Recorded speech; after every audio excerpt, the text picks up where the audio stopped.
کہ استغفار کرنا جسم کے اعضاء کا کفارہ بھی ہے. ہر روز انسان کے 360 جوڑوں پر صدقہ واجب ہو جاتا ہے. یعنی ہر روز جب صبح ہم کرتے ہیں تو ہمارے اوپر صدقہ لازم ہوتا ہے.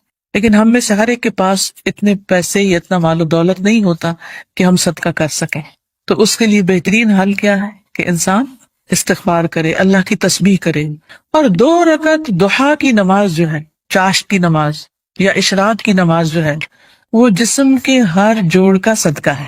اور یہ آزما کر دیکھ لیں، اگر آپ کو جوڑوں کی تکلیف ہے، اگر آپ کے جسم میں تکلیف ہے جوڑوں میں، تو آپ ان 2 رکعتوں کو روز پڑھنا شروع کریں. اس کا وقت سورج نکلنے سے تقریباً 15-20 منٹ بعد سے لے کر سورج ڈھلنے کے 15-20 منٹ پہلے تک ہوتا ہے. یعنی ظہر کے وقت جب سورج آتا ہے نا اوپر، تو جب تک وہ زوال سے تقریباً 15-20 منٹ پہلے تک. جیسے اگر 12:15 بجے مثلاً ہے تو زوال ہے تو 11:15 تک یا 11:55 تک آپ پڑھ سکتے ہیں. اور اس میں کیا ہے، 2 رکعتیں عام 2 نفل جیسے پڑھتے ہیں. اس کو اپنے اوپر لازم کر لیں.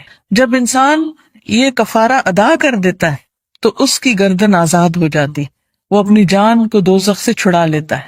ہر شخص کی جان پکڑی ہوئی ہے نا، ہر شخص پکڑا ہوا ہے. اور نہ صرف یہ کہ یہ آخرت کے اعتبار سے بلکہ دنیاوی اعتبار سے بھی بہترین نسخہ ہے. آزما کے دیکھ لیں. لیکن ہم میں سے اکثر کو یہ پتہ ہی نہیں کہ روز ہم پہ صدقہ واجب ہوتا ہے. ہم صدقہ کب کرتے ہیں، صدقہ کب دیتے ہیں، اپنی جان کا صدقہ کب دیتے ہیں؟ جی، جب کوئی بیمار ہوتا ہے پھر اس کی طرف سے بکرا ذبح کرتے ہیں کہ اس جان کے بدلے جان دے دیں، بس. اور جب وہ ٹھیک ہو جاتا ہے پھر ختم کر دیتے ہیں. یہ صرف اس وقت کے لیے نہیں ہے صدقہ، یہ صدقہ روز کے لیے ہے. یہ روز صدقہ دینا ہے. اور روز آپ کے پاس اتنے پیسے نہیں ہیں، اور اگر ہے تو وہ بھی دیں، وہ بھی اللہ کے راستے میں کچھ نہ کچھ صدقہ کریں. سبحان اللہ، الحمدللہ، اللہ اکبر، لا الہ الا اللہ، استغفر اللہ، استغفر اللہ. تو اگر آپ ایک دفعہ استغفر اللہ کہتے ہیں تو 1 جوڑ کا صدقہ ہو گیا، دوسری دفعہ استغفر اللہ کہتے ہیں تو دوسرے جوڑ کا صدقہ نکل گیا، تیسری دفعہ کیا تو تیسرا نکل گیا. تو جتنی دفعہ استغفر اللہ کہیں گے اتنے جوڑوں کا صدقہ ہوتا جائے گا. کبھی ایسا بھی ہوتا ہے نا کہ انسان کو وقت نہیں ملتا، یا وہ سفر کر رہا ہوتا ہے، یا کبھی کوئی مجبوری ہو جاتی ہے کہ انسان نہیں پڑھ سکتا، تو پھر کیا کرے، ذکر کی کثرت کر دے، استغفار کی کثرت کر دے. پھر اسی طرح استغفار کو بیماریوں کا علاج بتایا گیا. جیسے میں نے ابھی کہا نا کہ اگر آپ چاہتے ہیں کہ آپ کے جوڑوں کی تکلیف دور ہو جائے تو جوڑوں کا صدقہ دیا کرے روز. اور جوڑوں کا صدقہ روز کیا ہے، 2 نفل اشراق یا چاشت یا ضحیٰ کے. اصل میں بہت سے لوگ کنفیوز ہوتے ہیں کہ اشراق اور ضحیٰ اور چاشت یہ کیا ہے. یہ ایک ہی نماز ہے. جیسے تراویح اور قیام اللیل یہ ایک ہی نماز ہے. اگر آپ جلدی پڑھیں گے تو اس کو اشراق کہتے ہیں. اشراق اس لیے کہتے ہیں کہ ابھی سورج مشرق سے طلوع ہوا ہے اور اس کے تھوڑی دیر بعد 15-20 منٹ بعد آپ نے نماز پڑھ لی. جب سورج اچھی طرح چمک جائے تو پھر اس کو ضحیٰ کہتے ہیں، چاشت کا وقت کہتے ہیں. ضحیٰ عربی میں کہتے ہیں اور اردو میں چاشت کہتے ہیں. اور تھوڑا اور بعد میں پڑھے تو اس کے لیے صلاۃ الاوابین بھی کہتے ہیں اس کو. اور نبی صلی اللہ علیہ وسلم سے 2 سے لے کے 8 رکعتیں ثابت ہیں. چاہے 2 پڑھیں، چاہے 4 پڑھیں، چاہے 6 پڑھیں، چاہے 8 پڑھیں، جو آپ کا دل کرے، لیکن کم از کم 2 ضرور پڑھیں. پھر اسی طرح استغفار بیماریوں کا علاج ہے. اگر کسی کو مثلا ہارٹ پرابلم ہے یا اور اسی طرح کی کوئی بیماریاں ہیں اس کو، تو اس کے لیے بھی استغفار ہے. قتادہ کہتے ہیں کہ یہ قرآن تمہیں تمہاری بیماری اور علاج بتاتا ہے.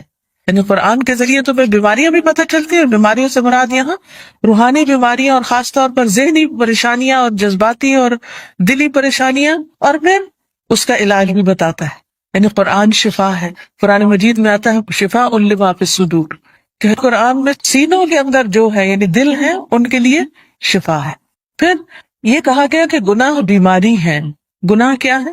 بیماری ہے، اور استغفار ان کا علاج ہے. پھر اسی طرح جو شخص استغفار کرتا ہے اسے فرشتوں کی دعائیں ملتی ہیں.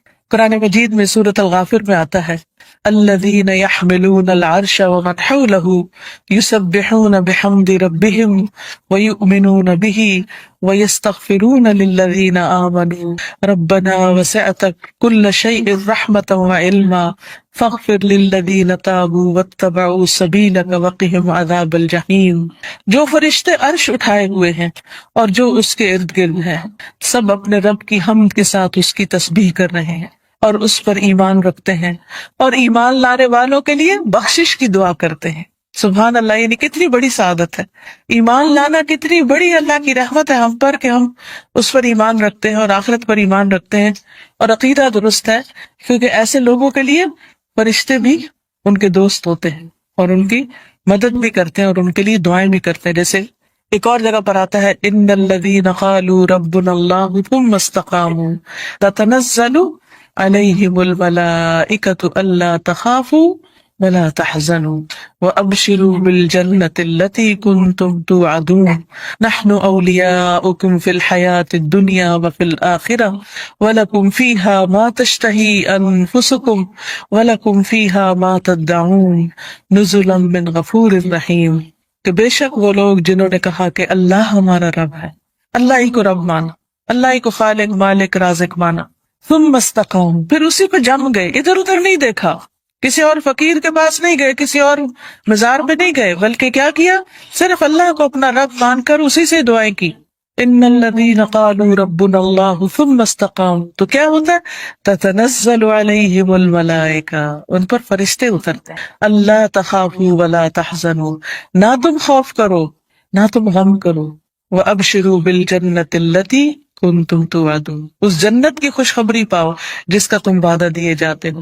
نحن اولیاؤکم فی الحیاۃ الدنیا، ہم دنیا کی زندگی میں بھی تمہارے دوست ہیں، تمہارے مددگار ہیں، دنیا میں بھی، وفی الآخرہ، اور آخرت میں بھی.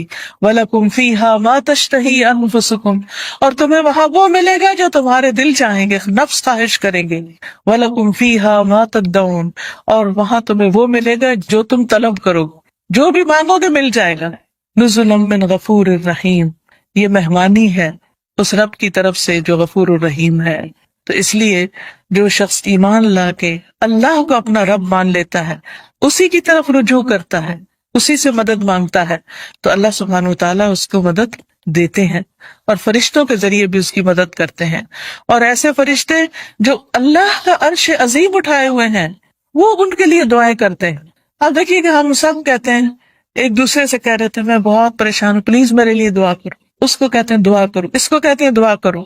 لیکن جو لوگ ایمان لا کر اللہ کی طرف رجوع کرتے ہیں، استغفار کرتے ہیں، تو فرشتے بھی ان کے لیے دعائیں شروع کر دیتے. تو جن کے لیے فرشتے دعائیں کریں ان کو پھر کسی دعا کی کمی؟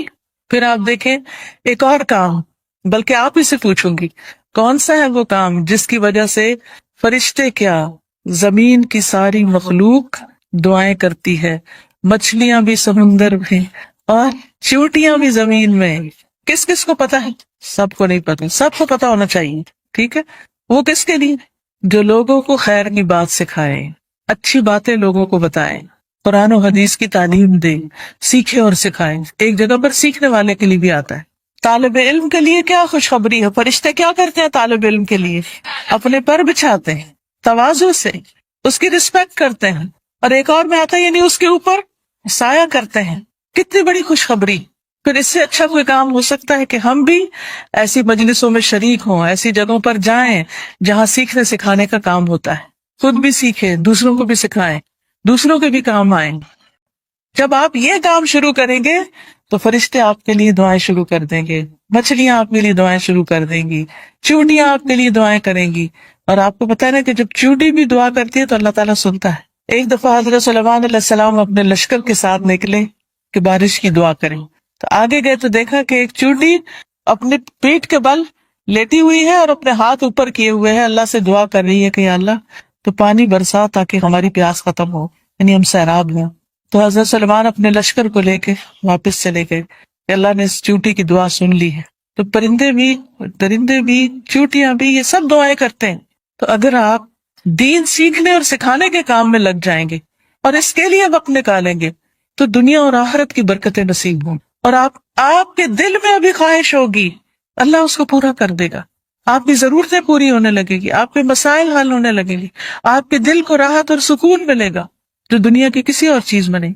اگر اچھے کپڑے پہننے سے سکون ملتا تو جو لوگ ہر وقت برانڈیڈ کلوتھس پہنتے ہیں، یعنی برانڈ کے کپڑے پہنتے ہیں، عام کپڑے نہیں پہنتے، پھر انہیں سب سے زیادہ خوشحال ہونا چاہیے تھا، ہے نا؟ اگر خوشی بڑے گھروں میں رہنے سے ملتی تو جو لوگ بڑے بڑے گھر بنائے ہوئے ہیں دنیا میں وہ سب سے زیادہ خوشحال ہونے چاہیے تھے. لیکن آپ دیکھیں کہ دنیا کے ایسے ممالک جہاں پر لوگوں کو ہر سہولت میسر ہے، اگر وہ خود کماتے نہیں تو گورنمنٹ ان کو وظیفہ دیتی ہے، گھر دیتی ہے، ان کے بچوں کی تعلیم کا انتظام کرتی ہے، فری میڈیکل سپورٹ ملتی ہے، لیکن اس کے باوجود وہ خودکشیاں کرتے ہیں. کسی چیز کی کمی نہیں، مگر دل خوش نہیں، دل میں راحت نہیں، دل میں سکون نہیں. اور اس کے برعکس وہ صحابہ جو پیٹ پر 3 پتھر باندھ کے کام کرتے تھے، ان کے دلوں میں خوشی تھی، سکون تھا، اطمینان تھا. فقر و فاقے کی وجہ سے بھی ان کے دلوں کا اطمینان اور سکون نہیں گیا. آج اگر ہمیں تھوڑی سی بھی کمی ہو تو ہم پریشان ہو جاتے ہیں، کسی بھی چیز کی کمی لگتی تو ہم پریشان ہو جاتے ہیں، کیا پتہ نہیں کیا بنے گا، کیا ہوگا ہمارا. تو جو شخص اللہ کے راستے پر نکل آتا ہے، فرشتے اس کے لیے دعا کرتے ہیں. فرمایا جو فرشتے عرش اٹھائے ہوئے ہیں اور جو اس کے ارد گرد ہیں، سب اپنے رب کی حمد کے ساتھ اس کی تسبیح کرتے ہیں اور اس پر ایمان رکھتے ہیں. ایمان والوں کے لیے بخشش طلب کرتے ہیں اور کہتے ہیں اے ہمارے رب، تو نے اپنی رحمت اور علم سے ہر چیز کا احاطہ کر رکھا ہے، لہٰذا جن لوگوں نے توبہ کی اور تیری راہ کی پیروی کی، تو انہیں بخش دے اور دوزخ کے عذاب سے بچا لے. یہ فرشتوں کی دعائیں، لیکن یہ دعا کس کے لیے کرتے ہیں؟ توبہ کرنے والوں کے لیے، استغفار کرنے والوں کے لیے. پھر آخرت میں استغفار کرنے والوں کے درجات بلند ہوں گے. صرف اپنے لیے نہیں، اگر کوئی اپنے ماں باپ کے لیے بھی استغفار کرتا ہے، ان کی بخشش کی دعا کرتا ہے، تو ان کے درجے بھی بلند ہوتے ہیں. مسند احمد کی روایت میں آتا ہے رسول اللہ صلی اللہ علیہ وسلم نے فرمایا بے شک اللہ عز و جل جنت میں ایک نیک آدمی کے درجات کو بلند کرتا ہے، تو وہ پوچھتا ہے کہ اے میرے رب، میرے یہ درجات کہاں سے بلند ہوئے ہیں؟ اللہ تعالیٰ فرماتا ہے تیرے حق میں تیری اولاد کی استغفار کی وجہ سے، کہ تیرے پیچھے تیرے بچے تیرے لیے بخشش مانگ رہے ہیں. کیا ہم سب اپنے والدین کے لیے روز بخشش کی دعا کرتے؟ تو پھر ہم اپنی اولاد سے کیا توقع رکھتے ہیں کہ وہ ہمارے لیے کریں؟ ہاں، جو لوگ نماز پابندی سے پڑھتے ہیں وہ ضرور کرتے ہیں. کیسے؟ ربنا اغفر لی ولوالدی وللمؤمنین یوم یقوم الحساب. بس ضرورت اس چیز کی ہے کہ ہم توجہ کے ساتھ وہ دعا پڑھیں. یہ نہیں کہ دھیان کہیں اور، ربنا اغفر لی ولوالدی وللمؤمنین یوم یقوم الحساب، جلدی جلدی جلدی نہ، آہستہ آہستہ اور مانگ کے اللہ سے. اللہ ہمیں اس کی توفیق عطا فرمائے اور ہمارے بچوں کو ہمارے حق میں صدقہ جاریہ بنائے. پھر اسی طرح جن لوگوں کے نامہ اعمال میں استغفار زیادہ ہوگا وہ بہت خوش ہوں گے، انہیں نہایت خوشی نصیب ہوگی. نبی صلی اللہ علیہ وسلم نے فرمایا جو شخص یہ بات پسند کرتا ہے کہ اس کا نامہ اعمال اسے خوش کر دے، یعنی وہ اپنی کتاب دیکھے اور خوش ہو جائے، تو اسے چاہیے کہ وہ کثرت سے استغفار کیا کرے، کیونکہ اس سے کیا ہوگا؟ ساری وہ چیزیں مٹ جائیں گی جو اس کے لیے پریشانی کا باعث ہوں گی. مثلا آپ کچھ لکھتے ہیں اور لکھنے میں غلطی ہو جاتی ہے، پھر آپ کیا کرتے ہیں؟ اس اریز کرتے ہیں. کبھی کیا کرتے ہیں؟ اوپر وائٹو لگا دیتے. تو استغفار کا مطلب کہ ڈھانپ دینا، یعنی غلطیاں نظر نہ آئیں. ہم سب غلطیاں کرتے ہیں، لیکن استغفار کرتے ہیں تو جو غلطیاں وہ مٹتی چلی جاتی، ختم ہوتی چلی جاتی، اور نامہ اعمال بہترین ہوتا جاتا ہے. اور قیامت کے دن انسان اپنا نامہ اعمال دیکھے گا تو اس میں بس اچھائیاں ہی اچھائیاں ہوں گی، کیونکہ برائیاں تو ساری توبہ سے صاف ہو گئی. تو اس وقت انسان کتنا خوش ہوگا. مثلا آپ کے ٹیچر آپ کو پرچہ واپس کرے اور 100/100 نمبر ہوں تو آپ کی خوشی کا کیا ٹھکانا ہوگا؟ بہت زیادہ خوش ہوں گے کہ میرا تو ایک بھی نمبر نہیں کٹا، سارے ادھر ہیں، کوئی ریڈ نشان نہیں ہے، کوئی کاٹا نہیں ہے. تو سوچئے قیامت کے دن اگر آپ دیکھیں کہ آپ کی کوئی غلطی اس میں نظر ہی نہیں آ رہی، سب صاف مٹ گئی، ڈھانپ دی گئی، تو خوشی کا کیا عالم ہوگا. کیونکہ سب سے زیادہ تو پریشانی اسی بات سے ہوتی ہے نا کہ پتہ نہیں وہاں جائیں گے تو کیا نظر آئے گا اور اس پہ شرمندگی نہ ہو زیادہ. پھر اسی طرح عبداللہ بن بصر کی روایت ہے کہ نبی صلی اللہ علیہ وسلم نے فرمایا مبارک ہو اس کو جو اپنے نامہ اعمال میں کثرت سے استغفار پائے، کہ بہت زیادہ استغفار ہے اس میں. پھر اسی طرح استغفار جنت میں داخلے کا ذریعہ ہے. اللہ تعالیٰ فرماتے ہیں یا ایھا الذین آمنوا توبوا الی اللہ توبۃ نصوحا عسى ربکم ان یکفر عنکم سیئاتکم وَيُدْخِلَكُمْ جَنَّاتٍ تَجْرِي مِن تَحْتِهَا الْأَنْهَارُ. اے لوگو جو ایمان لائے ہو، اللہ کی طرف توبہ کرو، خالص توبہ، سچی توبہ، پکی توبہ، صحیح والی توبہ. قریب ہے کہ تمہارا رب تم سے تمہاری برائیاں دور کر دے اور تمہیں ایسے باغوں میں داخل کرے جن کے نیچے نہریں بہتی ہوں. یعنی غلطیوں کی معافی ہو جائے، تو جنت کے راستے آسان ہو جائیں گے، اور اس کے لیے معافی مانگنی ہوگی، استغفار کرنا ہوگا۔ پھر اسی طرح جہنم سے بچنے کا ذریعہ بھی استغفار ہے، کیونکہ کچھ لوگ جہنم میں ڈالے جائیں گے تاکہ ان کو ان کی غلطیوں کی سزا ملے، جب وہ سزا بھگت لیں گے پھر نکال کے جنت میں بھیجے جائیں گے۔ اس وقت بھی آپ کو گرمی لگ رہی ہوگی تو دل گھبرا رہا ہوگا، یہ تو وقتی گرمی، اور ایسی بھی نہیں کہ جس سے انسان کو یعنی بہت تکلیف ہو، ٹھیک ہے انکمفرٹیبل ہوتا ہے انسان، وہ الگ بات ہے، لیکن اس میں بھی انسان کیا چاہتا ہے کہ فوراً ہوا میں نکلے، تازہ ہوا میں، اور فریش ہو۔ کہاں آگ میں ہو انسان، ہم میں سے کس کے اندر ہمت ہے کہ وہ آگ کو برداشت کرے؟ کیا کسی کمرے میں، کسی گھر میں، کسی جگہ آگ لگی ہوئی ہو، آپ اس کے اندر جانا پسند کریں گے؟ دور سے بھاگیں گے، دھواں دیکھ کے بھی اس طرف نہیں جائیں گے کہ کہیں وہ آگ پھیل کے مجھ تک نہ آ جائے۔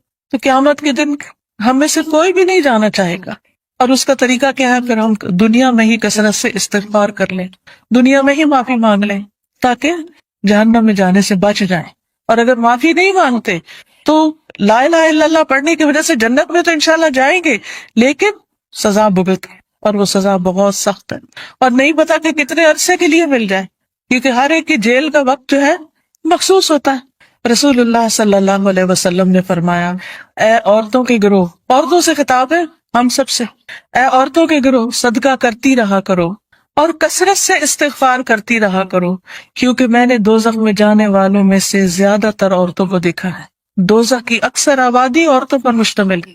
ان عورتوں میں سے ایک عقل مند عورت نے عرض کیا کہ ہمارے کثرت سے دوزخ میں جانے کی وجہ کیا ہے؟ عورتیں کیوں زیادہ ہوں گی جہنم میں؟ آپ نے فرمایا، تم لعنت کثرت سے کرتی، دوسروں کو برا بھلا کثرت سے کرتی، گالی گلوچ، اس کو برا بھلا کہ اس کی غیبت کر، اس کے اوپر الزام لگا، یہ کر وہ کر، یعنی غلط چیزوں میں زبان کا استعمال ہونا، اور اپنے خامند کی ناشکری کرتی ہو، اس کا کوئی احسان یاد نہیں رکھتی، اس کی کوئی اچھائی یاد نہیں رہتی۔ دیکھیے کوئی انسان کتنا بھی برا ہو لیکن اس میں بھی کوئی نہ کوئی اچھائی ہوتی ہے، تو اگر کسی میں 99 غلطیاں ہیں اور ایک اچھی چیز ہے تو کیا کرنا چاہیے؟ اس کی اچھائی کو یاد کر کے اس کا شکریہ ادا کرنا چاہیے، اس کے ساتھ احسان کرنا چاہیے، اس کی تعریف کر دینی چاہیے، کیا فلاں میں یہ اچھائی ہے۔ ہم عام طور پر کیا کرتے ہیں کہ جو ہمیں اچھا لگے اس کی تو کوئی برائی بھی ہمیں نہیں بری لگتی، اس پہ بھی ہم خوش ہوتے رہتے ہیں، واہ واہ کرتے رہتے ہیں، اور جو برا لگے اس کی کوئی اچھائی ہمیں نظر ہی نہیں آتی۔ تو یہ نہیں کرنا چاہیے۔ تو حل کیا ہے کامیابی کا؟ کہ ہم ایک طرف نیک اعمال کریں، پھر ان نیک اعمال کی حفاظت کریں، دوسری طرف گناہوں سے بچیں، اور پھر اگر ہو جائے انسان ہونے کے ناطے تو پھر کیا کریں؟ اللہ تعالیٰ سے استغفار کریں۔ اس مقصد کے لیے یہ ایک کارڈ چھپوایا گیا ہے جس میں استغفار کی دعاؤں کو اکٹھا کیا گیا۔ کس کس کے پاس ہے؟ اٹھا کے دکھائیں۔ الحمدللہ۔ اور جس کے پاس نہیں ہے وہ اسٹال سے لے بھی سکتے ہیں، ٹھیک ہے۔ تو اب آپ دیکھیے کہ جس کے پاس یہ کارڈ ہے وہ تو ٹھیک، جس کے پاس نہیں لازماً آپ کے پاس ہی ہونا چاہیے، کیونکہ یہ ساری دعائیں ہمیں زبانی یاد نہیں، اور ہم میں سے ہر ایک یہ بھی نہیں کر سکتا کہ جا کے کتابوں میں سے ڈھونڈے، پورے قرآن میں سے نکالے، کتابوں میں سے نکالے، اور پھر یہ دیکھے کہ صحیح کون سی ہے اور کون نہیں، اور پھر ان کو اکٹھا کرے۔ تو الحمدللہ اللہ کے فضل سے یہ دعائیں آپ کے لیے اکٹھی کر دی گئی۔ کوشش کریں کہ ہر روز ان دعاؤں کو آپ پڑھیں، لیکن اگر ہر روز نہیں پڑھ سکتے تو جس وقت آپ کو پریشانی ہو، بے چینی ہو، بیماری ہو، خوف ہو، گھبراہٹ ہو، مرنے کا خوف ہو، آخرت کی پکڑ کا خوف ہو، فکر ہو، آپ کے اندر بے چینی اور اضطراب آ جائے، فوراً استغفار کرنا شروع کریں۔ اس کے بغیر بھی کریں اور اس کے ساتھ بھی کریں۔ اب آپ نکالیے، میں آپ کو یہ کچھ دعائیں کہلوا دیتی ہوں تاکہ ان کا صحیح پروننسیشن آپ کو آتا ہو، صحیح تلفظ آپ کو آتا ہو۔ اس کے علاوہ یہ کچھ اور کتابیں بھی ہیں جیسے محمد صلی اللہ علیہ وسلم کے معمولات وغیرہ، پھر اسی طرح یہ نور العلم کوئی کورس شروع ہو رہا ہے، اس میں داخلے کے پیچھے سے آپ فلائر لے سکتے ہیں۔ اسی طرح قرآن و سنت سے لی ہوئی صحیح دعائیں دعا کیجیے نام کی کتاب میں ہے، بہت سی دعائیں یہاں پر ملیں گی آپ کو۔ یہ کتاب اگر آپ کے گھر میں ہو تو ہر موقع کی دعا اس میں آپ کے لیے۔ اسی طرح ذکر کے بارے میں کارڈ ہے، جادو کے بارے میں بہت سے لوگوں کے ذہن میں سوال ہوتے ہیں، پریشان رہتے ہیں، تو جادو کی حقیقت پر اور پھر اس کا علاج کیا ہے اس پر یہ کتاب ہے۔ پھر اچھا اخلاق انسان کے نامہ اعمال میں بہت بھاری نیکی ہوگی، تو اس پر یہ کہ اچھا اخلاق ہے کیا کیا کرنا ہوتا ہے، احادیث پر مشتمل یہ کتاب ہے۔ پھر اسی طرح صدقہ و خیرات جو ہے وہ بلاؤں کو ٹالتا ہے، بلا آنے سے بھی روکتا ہے، اور جب آ جائے تو اس کو بھی دور کرنے کا ذریعہ بنتا ہے۔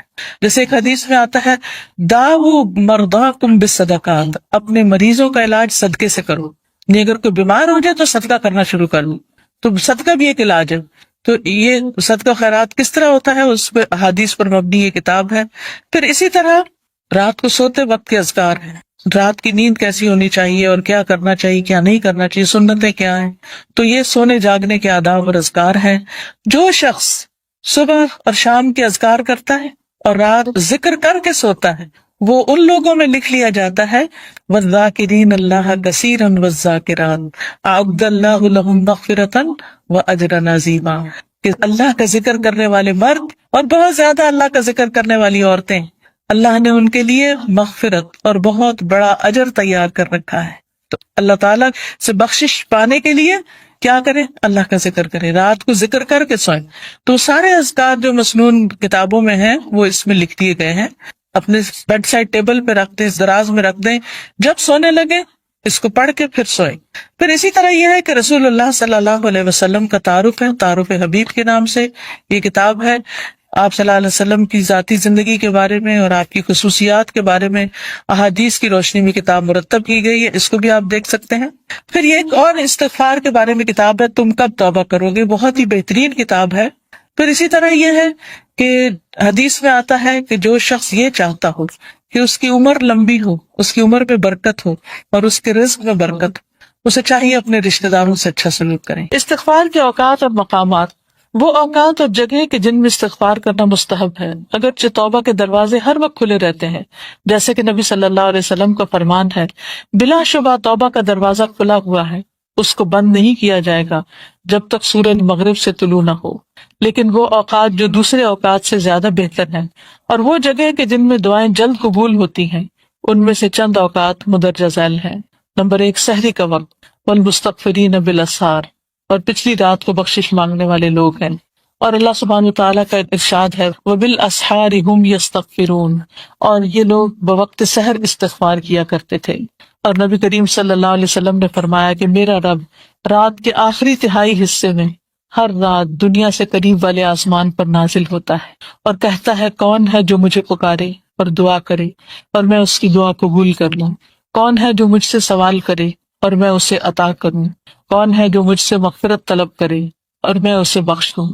تو اس وقت ہمیں صرف سوتے نہیں رہنا چاہیے بلکہ اللہ تعالیٰ سے بخشش مانگ لینی چاہیے کہ اللہ مجھے ضرورت ہے کہ میرے گناہ معاف کر دیے جائیں تاکہ آخرت کے عذاب سے بچ سکوں۔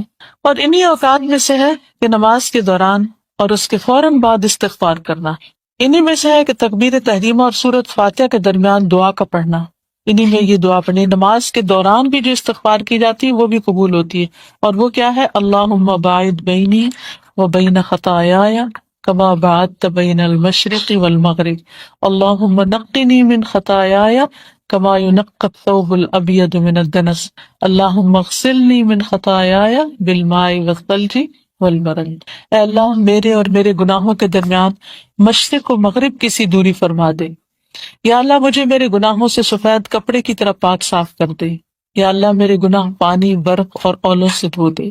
اور استفتاح کی دعاؤں میں سے ایک یہ بھی ہے جسے بڑا استغفار کہا جاتا ہے، جو صحیح مسلم میں حضرت علی سے مروی ہے کہ جب نبی کریم صلی اللہ علیہ وسلم نماز کے لیے کھڑے ہوتے تو یہ کہتے تھے وجہت وجہی للذی فطر السماوات والارض حنیفا وما انا من المشرکین، یعنی یہ نماز ہے اور جو سبحانک اللہ پڑھتے ہیں نا، اللہ اکبر، یہاں پر پڑھنے والی دعا ہے، یہ استفتاح کی دعا ہے۔ ان صلاتی و نسکی و محیای و مماتی للہ رب العالمین لا شریک لہ وبذلک امرت وانا اول المسلمین، اللہم انت الملک لا الہ الا انت، انت ربی وانا عبدک، ظلمت نفسی واعترفت بذنبی فاغفر لی ذنوبی جمیعا انہ لا یغفر الذنوب الا انت واہدنی لاحسن الاخلاق لا يهدي لأحسنها إلا أنت واصرف عني سيئها لا يصرف عني سيئها إلا أنت لبيك وسعديك والخير كله بيديك والشر ليس إليك أنا بك وإليك تباركت وتعاليت أستغفرك وأتوب إليك۔ میں اپنا رخ اور چہرہ اس ذات کی طرف کرتا ہوں کہ جس نے آسمانوں اور زمین کو پیدا کیا یکسو ہو کر، اور میں شرک کرنے والوں میں سے نہیں ہوں۔ بے شک میری نماز، میری قربانی، میرا مرنا اور میرا جینا سب اللہ رب العالمین کے لیے ہے، اس کا کوئی شریک نہیں، میں اسی کا حکم دیا گیا ہوں اور میں پہلے کے مسلمانوں جیسا ہوں۔ اے اللہ تو بادشاہ ہے، نہیں ہے کوئی میرا رب مگر تو ہی، اور میں تیرا بندہ ہوں۔ میں نے اپنے نفس پر ظلم کیا ہے اور میں اپنے گناہ کا اعتراف کرتا ہوں، بس تو میرے گناہوں کو معاف فرما دے، تیرے سوا کوئی دوسرا گناہوں کو بخشنے والا نہیں ہے، اور مجھے اچھے اخلاق کی رہنمائی کر، تیرے سوا کوئی دوسرا اچھے اخلاق کی رہنمائی نہیں کر سکتا، اور برے اخلاق کو مجھ سے پھیر دے اور دور کر دے، تیرے علاوہ کوئی دوسرا اس کو دور نہیں کر سکتا۔ اے اللہ میں تیری خدمت کے لیے بار بار حاضر ہوں، ساری بھلائی تیرے ہاتھوں میں ہے اور برائی تیری طرف سے نہیں ہے، میں تیری طرف رجوع کرتا ہوں، تیری ذات بابرکت اور بلند ہے، میں تجھ سے بخشش مانگتا اور توبہ کرتا ہوں۔ پھر تشہد اور سلام پھیرنے کے درمیان آخر میں دعا پڑھے، یعنی التحیات میں سلام پھیرنے سے پہلے کی جو دعائیں ہیں، عام طور پہ ہم ایک ہی دعا پڑھتے ہیں، کون سی؟ رب اجعلنی مقیم الصلاۃ، اس میں بھی ہے ربنا اغفر لی ولوالدی وللمؤمنین، اس میں بخشش کی دعا ہے، لیکن یہ دعا بھی پڑھ سکتے ہیں، اللہم اغفر لی ما قدمت وما اخرت وما اسررت وما اعلنت وما اسرفت وما انت عالم به منی انت المقدم وانت المؤخر لا الہ الا انت۔ اس دعا کی یاد کرنے میں کتنی دیر لگے گی؟ آدھا گھنٹہ؟ یہ کتاب اسی لیے آپ کو دی گئی ہے، یہ بھی ہو سکتا تھا میں زبانی یہ چند چیزیں نوٹ کر کے آپ کو لیکچر دے دی تھی، آپ سنتے اور گھر چلے جاتے، لیکن کتاب پڑھنے کا مقصد یہ ہے کہ یہ چیزیں بعد میں بھی آپ کے پاس رہ جائیں۔ آپ یہ کر سکتے ہیں کہ یہ نشان لگا لیں اور اس کو ایک ٹارگٹ رکھ لیں، دن میں 15 منٹ تو اس کے لیے نکال ہی سکتی، اور ان دعاؤں کو ایک ایک کر کے یاد کر لیں اور نمازوں کو خوبصورت بنائیں، یعنی آپ کی نمازوں میں ایک نئی روح پیدا ہو جائے گی اگر نئی دعائیں اس میں ایڈ ہو گئی۔ وہ بچپن سے بس جو رٹا ہوا ہم نے ایک وظیفہ شروع کیا ہوا ہے، بس وہ اللہ اکبر کرتے ہیں، وظیفہ پڑھ کے بند کر دیتے ہیں، سوچتے بھی نہیں کہ پڑھا کیا ہے، پوری نماز پڑھ جاتے ہیں اور ہمیں اس کو غور نہیں کرتے۔ لیکن جب ہم نئی نئی دعائیں یاد کرتے ہیں اور اس میں ایڈ کرتے ہیں تو پھر وہ ذرا رک کے سوچ سمجھ کے پڑھتے ہیں اور ترجمے کو اگر ذہن میں رکھ کے اللہ سے مانگے تو انشاءاللہ اس سے فائدہ ہوگا، کیونکہ نماز کے دوران مانگی دعا قبول ہوتی ہے۔ مسلم کی ایک دوسری روایت میں ہے کہ جب آپ سلام پھیرتے تو اس دعا کو پڑھتے، اللہم اغفر لی ما قدمت وما اخرت وما اسررت وما اعلنت وما اسرفت وما انت عالم به منی انت المقدم وانت المؤخر لا الہ الا انت، یعنی دونوں طرح آپ پڑھ سکتے ہیں، اور اگر نہیں یاد ہوتی یاد کرنے کے باوجود تو آپ کیا کریں، جہاں آپ نے نماز کی جگہ بنائی ہوئی وہاں پہ چھوٹا سا ایک ٹیبل رکھ دیں، چھوٹا سا کوئی اسٹینڈ سا رکھ دیں، اس میں آپ اپنی استغفار کے کارڈ، دعاؤں کے، اور میں نے اپنی یہ کتاب اس کے ساتھ ہی رکھی ہوئی، اور پھر کتاب کھول لیتی ہوں اور جو بڑی بڑی دعائیں ہیں جو یاد نہیں ہوئی ابھی تک وہ دیکھ کے بھی پڑھ لیتی، کیونکہ انسان ان کو مانگنے سے محروم نہ رہے، یعنی اگر نہیں حافظے میں تو کم از کم دیکھ کے پڑھ لیں۔ نبی صلی اللہ علیہ وسلم اپنے رکوع میں یہ کہتے تھے، سبحانک اللہم ربنا وبحمدک اللہم اغفر لی، اے اللہ، اے ہمارے رب، تیری ذات پاک ہے اور تعریف تیرے لیے ہے، اے اللہ تو مجھے بخش دے۔ اور انہی اوقات اور جگہوں میں سے سجدے کے دوران استغفار کرنا ہے، کیونکہ نبی صلی اللہ علیہ وسلم سے حدیث میں وارد ہے، آپ نے فرمایا اقرب ما یکون العبد من ربہ وہو ساجد فاکثر الدعاء، بندہ اپنے رب سے سب سے زیادہ قریب سجدے کی حالت میں ہوتا ہے، اس لیے اس میں زیادہ دعا کرو۔ نبی کریم صلی اللہ علیہ وسلم اپنے سجدے میں یہ دعا پڑھا کرتے تھے، اللہم اغفر لی ذنبی کلہ دقہ وجلہ واولہ وآخرہ وعلانیتہ وسرہ۔ چلیے اس کو پڑھ لیتے ہیں، اللہم اغفر لی ذنبی کلہ دقہ وجلہ وأولہ وآخرہ وعلانیتہ وسرہ۔ اے اللہ میرے تمام گناہ، چھوٹے بڑے، اگلے پچھلے، ظاہر اور پوشیدہ کو بخش دے، یعنی ہر قسم کے گناہ معاف کر دے۔ اور سجدے میں کی ہوئی دعا قبول ہوتی، سب سے زیادہ انسان سجدے میں اپنے رب کے قریب ہوتا ہے، تو اس میں یہ دعا کی جائے۔ آپ دونوں سجدوں کے درمیان یہ کہتے ہیں، رب اغفر لی، رب اغفر لی، اے میرے رب تو مجھے بخش دے، اے میرے رب تو مجھے بخش دے۔ اور ابو بکر رضی اللہ عنہ نے رسول اللہ صلی اللہ علیہ وسلم سے کہا، آپ مجھے کوئی ایسی دعا سکھلائیے جسے میں اپنی نماز میں پڑھوں، تو آپ نے فرمایا تم کہو، اللہم انی ظلمت نفسی ظلما کثیرا ولا یغفر الذنوب الا انت فاغفر لی مغفرۃ من عندک وارحمنی انک انت الغفور الرحیم۔ اے اللہ، میں نے اپنے نفس پر بہت ظلم کیا ہے اور گناہوں کو بخشنے والا تو صرف تو ہی ہے، بس تو اپنے پاس سے مجھے بخش دے اور تو میرے اوپر رحم فرما، بے شک تو بخشنے والا اور رحم فرمانے والا ہے۔ بعض علماء نے اس دعا کے بارے میں کہا ہے کہ اس کو تشہد کے بعد پڑھا جائے، یعنی اتحیات کے بعد، دروشی پڑھنے کے بعد پڑھا جائے۔ ربی جعلنی کے ساتھ پڑھ لیں یا ربی جعلنی کے علاوہ پڑھ لیں۔ اور صحیح مسلم میں ثوبان کی حدیث میں ہے کہ رسول اللہ صلی اللہ علیہ وسلم جب اپنی نماز سے فارغ ہوتے تو 3 مرتبہ اللہ تعالیٰ سے استغفار کرتے، یعنی سلام پھیر کے اللہ اکبر، استغفر اللہ، استغفر اللہ، استغفر اللہ، فوراً بعد دیکھیے نماز پڑھتے اللہ کا ذکر کیا، اللہ کے آگے سجدے کی، اللہ کی تعریف بیان کی ہے، اور پھر استغفار کس چیز پر؟ کیونکہ اس میں بھی غلطیاں ہو جاتی ہیں ہم سے، یعنی اتنی لازم اور اتنی امپورٹنٹ ہے استغفار کہ انسان نماز کے اندر بھی اور نماز سے سلام پھیرتے پھر کرے۔ اللہم انت السلام و منک السلام تبارک یا ذا الجلال والاکرام، اے اللہ تو سلامتی ہے، سلامتی تجھی سے حاصل ہو سکتی ہے، اے بزرگی اور بخشش کے مالک تیری ذات بڑی بابرکت ہے۔ ولید کہتے ہیں کہ میں نے اوزائی سے کہا استغفار کا طریقہ کیا ہے، تو انہوں نے کہا تم کہو استغفر اللہ، استغفر اللہ۔ یہ سوچ سمجھ کے انسان کہتا رہے۔ ہم عام طور پر استغفر اللہ کب کرتے ہیں؟ جب کسی کو غلط کام کرتے ہوئے دیکھتے ہیں تو کہتے استغفر اللہ، دیکھو یہ کیا کر رہا ہے۔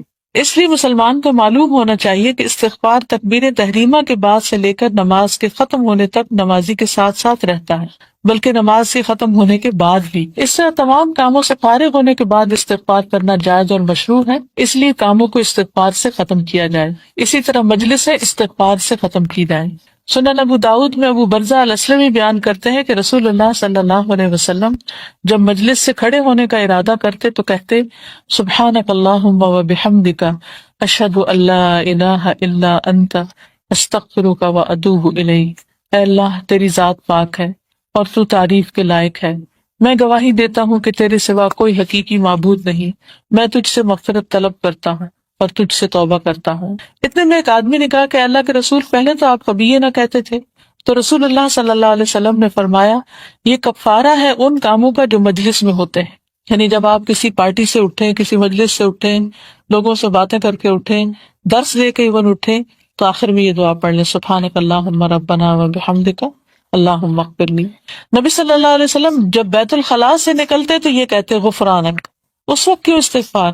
کیونکہ جتنی دیر انسان یعنی بیت الخلاء میں ہوتا ہے، ٹوائلٹ میں ہوتا ہے، تو اللہ کا ذکر نہیں کر سکتا، اللہ کو یاد نہیں کر سکتے، نہیں اس کی زبان ذکر سے خالی ہوتی ہے۔ تو جب باہر آتا ہے تو اس ٹائم کے گزرنے پر بھی انسان استغفار کرتا ہے جو اللہ کی یاد کے بغیر گزرے۔ اور پیچھے گزر چکا ہے کہ نماز کو استغفار سے ختم کرنا چاہیے، چاہے یہ استغفار سلام سے پہلے ہو یا بعد میں ہو۔ اور سلام سے پہلے والی ابو بکر رضی اللہ تعالیٰ عنہ کی حدیث ہم پیچھے بیان کر چکے ہیں، اور اسی طرح علماء کی اسی طرف گئے ہیں کہ استغفار تشہد کے بعد ہے، اور سلام کے بعد کا استغفار وہ ہے جو ہم نے ثوبان کی حدیث پیش کی ہے۔ حج کی حالت میں استغفار، اللہ تعالیٰ نے فرمایا ثم افیضوا من حیث افاض الناس واستغفر اللہ ان اللہ غفور الرحیم، پھر تم اس جگہ سے لوٹو جس جگہ سے سب لوٹتے ہیں، اور اللہ تعالیٰ سے بخشش طلب کرتے رہو، یقیناً اللہ تعالیٰ بخشنے والا مہربان ہے۔ اور نبی صلی اللہ علیہ وسلم اپنی زندگی کے آخری ایام میں سورۃ النصر کے نازل ہونے کے بعد اپنے رکوع اور سجدے میں یہ دعا پڑھا کرتے تھے سبحانک اللہم ربنا و بحمدک اللہم اغفر لی، رکوع میں بھی پڑھتے تھے اور سجدوں میں بھی پڑھا کرتے تھے۔ اور آپ صلی اللہ علیہ وسلم اپنی وفات کے وقت یہ کہہ رہے تھے اللہم اغفر لی وارحمنی والحقنی بالرفیق، اے اللہ تو مجھے بخش دے اور مجھ پر رحم کر اور مجھے رفیق اعلیٰ کے ساتھ ملا دے۔ اور اللہ سبحانہ وتعالیٰ نے نوح علیہ السلام کا ذکر کیا، اور سورۃ نوح کے آخر میں ان کی قوم کے ڈوب کر ہلاک ہونے کا ذکر کرنے کے بعد نوح علیہ السلام کا قول ذکر کیا رب اغفر لی ولوالدی ولمن دخل بیتی مؤمنا وللمؤمنین والمؤمنات ولا تزد الظالمین الا تبارا، اے میرے پروردگار تو مجھے اور میرے ماں باپ اور جو بھی ایماندار ہو کر میرے گھر میں آئے اور تمام مومن مردوں اور عورتوں کو بخش دے، اور کافروں کو سوائے بربادی کے اور کسی بات میں نہ بڑھا۔ اسی طرح ہر گناہ کے بعد استغفار کرنا واجب ہے۔ اللہ تعالیٰ کا فرمان ہے جو شخص برائی کرے یا اپنی جان پہ ظلم کرے پھر اللہ تعالیٰ سے استغفار کرے تو وہ اللہ کو بخشنے والا، مہربانی کرنے والا پائے گا۔ اور اللہ تعالیٰ نے فرمایا دن کے دونوں حصوں میں نماز قائم کر اور رات کی کئی گھڑیوں میں بھی، یقیناً نیکیاں برائیوں کو دور کر دیتی ہیں، یہ نصیحت پکڑنے والوں کے لیے نصیحت ہے۔ یعنی کوئی دن ایسا نہ گزرے کہ جس میں ہم اللہ تعالیٰ سے معافی نہ مانگیں۔ ویسے بھی ہمیں نہیں پتا کہ کون سا دن آخری دن ہے، اور کون سی رات دنیا میں آخری رات ہے۔ اور بخاری اور مسلم میں سیدنا عبداللہ بن مسعود بیان کرتے ہیں کہ ایک آدمی نے کسی عورت کا بوسہ لیا اور نبی صلی اللہ علیہ وسلم کے پاس آ کر اس کا ذکر کیا تو یہ آیت نازل ہوئی، دن کے دونوں حصوں میں نماز قائم رکھ اور رات کی کئی گھڑیوں میں بھی، یقیناً نیکیاں برائیوں کو دور کر دیتی۔ یہ نصیحت پکڑنے والوں کے لیے نصیحت ہے۔ عبداللہ بن مسعود کہتے ہیں کہ اس آدمی نے کہا، اے اللہ کے رسول صلی اللہ علیہ وسلم، کیا یہ صرف میرے لیے ہے؟ آپ نے فرمایا، میری امت کا جو بھی شخص ایسا کرے گا اس کے لیے، یعنی جس کسی سے ایسا کوئی گناہ ہو جائے پھر وہ اللہ کی طرف پلٹے اور دعا کرے، استغفار کرے تو اللہ تعالیٰ اس کو معاف کر دے گا۔ اور یہ یونس علیہ السلام ہے جن کے بارے میں اللہ تعالیٰ نے قرآن شریف میں فرمایا ہے، مچھلی والے سیدنا یونس کو یاد کرو جبکہ وہ غصے سے چل دیا اور خیال کیا کہ ہم اسے پکڑ نہ سکیں گے، بالآخر وہ اندھیروں کے اندر سے پکار اٹھا۔ کیا پکار تھی ان کی؟ لا الہ الا انت سبحانک انی کنت من الظالمین، اللہ تو پاک ہے، میری غلطی۔ عام طور پہ کیا ہوتا ہے جب کوئی مصیبت آتی ہے تو ہم نعوذ باللہ اللہ تعالیٰ کو بلیم کرنے لگتے ہیں، اللہ سے شکوے کرنے لگتے ہیں، وائی می، میرے ساتھ ایسا کیوں کر دیا، میں نے کیا قصور کیا تھا، میں نے کیا غلطی کی؟ تو اس سے کیا ہوتا ہے، مسئلہ حل نہیں ہوتا، مسئلہ اور بڑھ جاتا ہے۔ تو ہونا یہ چاہیے کہ انسان اس وقت اپنی غلطی کو یاد کرے کہ اللہ تعالیٰ تو کبھی بھی ظلم نہیں کرتا، کیونکہ بار بار قرآن مجید میں آتا ہے کہ اللہ تعالیٰ اپنے بندوں پر ظلم کرنے والا نہیں ہے، یہ بندوں کی اپنی غلطیاں ہوتی ہیں جن کی وجہ سے وہ پھنستے ہیں۔ تو اس وقت جب مصیبت آ جائے، کوئی بیماری آ جائے، کوئی حادثہ ہو جائے، کوئی پریشانی ہو جائے، کوئی تکلیف دہ سچویشن پیدا ہو جائے تو انسان فوراً اللہ تعالیٰ کی طرف رجوع کرے اور استغفار کرے۔ اور جب اللہ تعالیٰ نے اپنا حکم صادر کرنے کے بعد مومن مردوں اور مومن عورتوں کو نگاہ نیچی رکھنے کا حکم دیا تو فرمایا، وَتُوبُوا إِلَى اللَّهِ جَمِيعًا أَيُّهَا الْمُؤْمِنُونَ لَعَلَّكُمْ تُفْلِحُونَ، اے مسلمانوں تم سب کے سب اللہ کی جناب میں توبہ کرو تاکہ تم نجات پاؤ۔ اور اللہ تعالیٰ نے فرمایا، فَمَن تَابَ مِن بَعْدِ ظُلْمِهِ وَأَصْلَحَ فَإِنَّ اللَّهَ يَتُوبُ عَلَيْهِ إِنَّ اللَّهَ غَفُورٌ رَحِيمٌ، جو شخص اپنے گناہ کے بعد توبہ کرے اور اصلاح کرے تو اللہ تعالیٰ رحمت کے ساتھ اس کی طرف لوٹتا ہے۔ تو قابل ذکر بات یہ ہے کہ ہر وہ شخص جس نے گناہ کیے ہیں اسے چاہیے کہ خاص کر کے اس گناہ سے اور عام طور پر تمام گناہوں سے استغفار کرنے میں جلدی کرے، تاکہ جب وہ اپنے رب سے ملاقات کرے تو گناہوں سے صاف اور ستھرا اور ہلکا پھلکا اور اس کی نیکیاں اس کے گناہوں پر غالب آ جائیں۔ سورج اور چاند کے گرہن کے وقت استغفار کرنا مشروع ہے، اس لیے کہ یہ دونوں اللہ تعالیٰ کی نشانیوں میں سے نشانیاں ہیں، ان کے ذریعے سے اللہ اپنے بندوں کو ڈراتا ہے، یعنی جب سورج گرہن ہوتا ہے یا چاند گرہن ہوتا ہے۔ نبی صلی اللہ علیہ وسلم کا فرمان ہے، جب تم لوگ ایسی چیزیں دیکھو تو اللہ کے ذکر اور اس سے دعا اور استغفار کرنے میں خوف کرو اور فریاد کرو۔ اور انہی اوقات میں سے جن میں استغفار کرنا مشروع اور مستحب ہے کہ جب آدمی اپنے بستر پر رات میں کروٹ بدلے۔ یہ سارے اوقات بتائے گئے ہیں کہ کن کن ٹائمز پر استغفار کرنا چاہیے۔ تو رات کو جب بستر پر لیٹے اور بستر پر کروٹ بدلے۔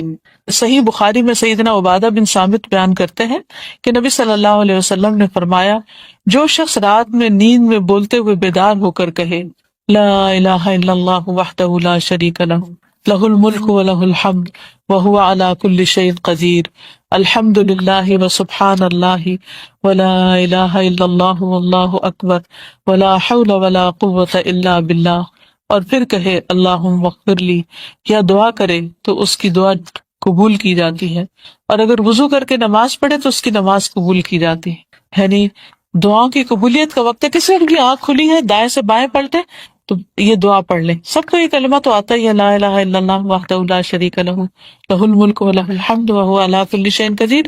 الحمد للہ، عام طور پہ ہم سبحان اللہ الحمد للہ پڑھتے ہیں، اس میں الحمد للہ پہلے، الحمد للہ و سبحان اللہ ولا الہ الا اللہ واللہ اکبر ولا حول ولا قوة الا باللہ، اللہم اغفر لی، جو دل میں دعا ہے اس کو مانگے تو انشاءاللہ دعا قبول ہوگی۔ اسی طرح رات میں تہجد کی نماز کے وقت استغفار کرنا مشروع ہے۔ بخاری اور مسلم میں عبداللہ بن عباس بیان کرتے ہیں کہ نبی صلی اللہ علیہ وسلم جب رات میں تہجد کی نماز کے لیے کھڑے ہوتے تو آپ کہتے، اللہم لک الحمد انت قیم السماوات والارض ومن فیہن، ولک الحمد انت نور السماوات والارض ومن فیہن، ولک الحمد انت الحق ووعدک الحق ولقاؤک حق وقولک حق والجنت حق والنار حق والنبیون حق ومحمد صلی اللہ علیہ وسلم حق والساعة حق، اللہم لک اسلمت وبک آمنت وعلیک توکلت وإلیک انبت وبک خاصمت فاغفر لی ما قدمت وما اخرت وما اسررت وما اعلنت انت المقدم وانت المؤخر لا الہ الا انت یا لا الہ غیرک.